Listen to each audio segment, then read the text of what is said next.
ብዙ ቪዲዮዎች ቫይራል ወጥተዋል። በተለይ አንዳንዶቹ በጣም ሴንሲቲቭ የሆኑ ቪዲዮዎች ናቸው። ከቄሱ ጋር የነበረን ቪዲዮ ምናልባት እናጋራዋለን እዚሁ ላይ እና በጣም የተለየ ስሜት ነበራቸው። ደግሞ የብዙዎቻችንም ጥያቄ ነው ይሄ በተለይ መረዳዳት ምናምን በተመለከተ እናስበዋለን፣ ግን በሆኑ ምክንያቶች ለሰው ሊፍት መስጠት የሆኑ ቦታዎች ሰው መርዳት በጣም እየቀረ የመጣ ባህል ነው። ጊዜ ካመጣብን ፍርሃት ጋር ይመስለኛል እንደዛ ይመስለኛል። እና በተለይ ያንተ ቻሌንጆች ደግሞ ሰው ጋር የሆነ የተለየ ስሜት ፈጥረዋል እና በጣም ደስ ይላል። መጀመሪያ እንደ ኮንቴንት በጣም አፕሪሺየት ያደረጉት ነገር ነው፣ እሱን ለማንሳት ነው። ሌላው ደግሞ እንደው ታሪክህን ከዜሮ ለመጀመር ያህል የሀገሬ ልጅ ነህ፣ የአንድ ሰፈር ልጆች ነን፣ የወልቂጤ ልጆች ነን እና ወልቂጤ እንዲህ አይነት ወጣቶች ታፈራለች ለማለት ነው። በጣም ደስ ይላል። እስኪ እንወቅ ማለት ሶሻል ሚዲያ ላይ የምትሰራቸው ኮንቴንቶች አሉ።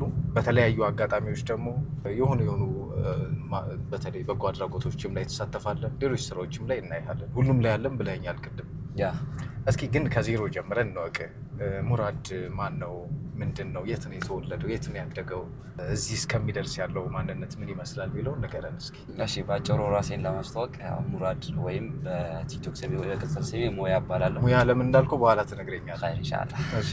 ተወልጄ ያደግኩት ከወልቂጤ ወደ 27 ኪሎ ሜትር አካባቢ ወሸርቤ የምትባል ከተማ ላይ ነው። ወሸርቤ።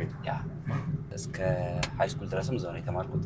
ከፕሪፕስ ጀምሮ ደግሞ ወልቂጤ ጎራ ሃይ ስኩል ታውቀዋለህ፣ ተምረህበታል። እዛ ነው የተማርኩት። ከዛ በኋላ ያው እዛም ስራ ነበረ። ከልጅነት ትምህርት እየተማርኩ ምን አይነት ንግድ ምናምን? ንግድም ሰራ ነበር፣ ትራንስፖርት ሰራ ነበረ። ትራንስፖርት ከሞተር ጀምሮ ባጃጅ፣ የህዝብ ትራንስፖርት ብቻ ብዙ አልሐምዱሊላህ። በቃ የወልቂጤ ልጅ ነው ማለት የወልቂጤ ልጅ ባጃጅ ምናምን ላይ ያለበት እና ደግሞ ወሸርቤ ምናልባት በብዙ ታሪኮች ሰምታችሁ ሊሆን ይችላል። ስቶሪ ያለበት ቦታ ነው።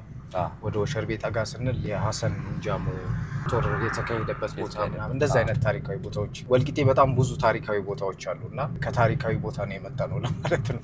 ኮንቴንት ክሬት ማድረግህ ከሱ በዘለለ በጣም የሆነ ከስሜት ጋር የተገናኙ እንትኖች ሲኖች ያለው አንተ ቲክቶክ ላይ በተለይ ከቤተሰብ ጋር በጣም የተለየ ቁርኝት አለ ከእናትህ ጋር። እሱን ነገር በጣም ያለው ብዙዎችም ያጋራቸው ቪዲዮዎች ላይ ከእናትህ ጋር ያለ ስሜት በጣም የተለየ፣ ማዘርህም ያን ሪያክት ያደርጋሉ ምናምን። ቤት ውስጥ እንዴት ነው ያደግከው? በምን አይነት ሁኔታ ነው ማዘር ያሳደገች? ምን አይነት ልጅ ነበርክ ቤት ውስጥ?